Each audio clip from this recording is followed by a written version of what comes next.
मेरी बहन मुझे बता रही थी कि उन्होंने मोदी जी का भाषण सुना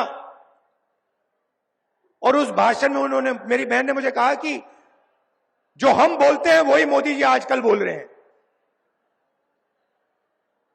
पता नहीं, शायद मेमोरी लॉस हो गया है।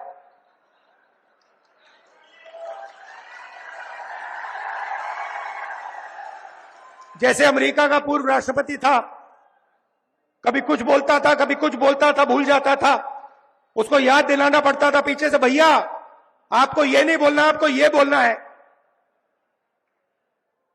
वहां पे यूक्रेन का राष्ट्रपति आया और अमेरिका के राष्ट्रपति ने कहा कि भैया रूस के राष्ट्रपति पुतिन आए हैं। उनके पीछे लोग आए, कहे नहीं नहीं नहीं भैया रूस के नहीं है, यूक्रेन के हैं। उनका मेमोरी लॉस हो गया था। वैसे ही हमारी प्रधानमंत्री का मेमोरी लॉस हो रहा है।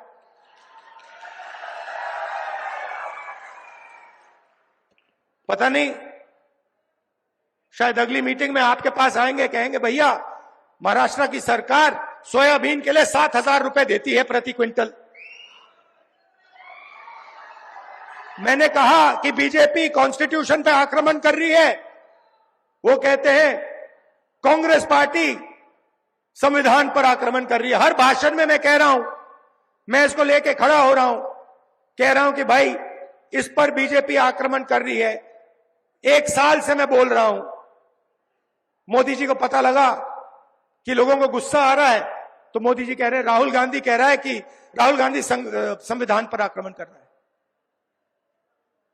मैं हर मीटिंग में कहता हूं कि 50% की रिजर्वेशन की जो दीवार है उसको हम तोड़ के परे कर देंगे।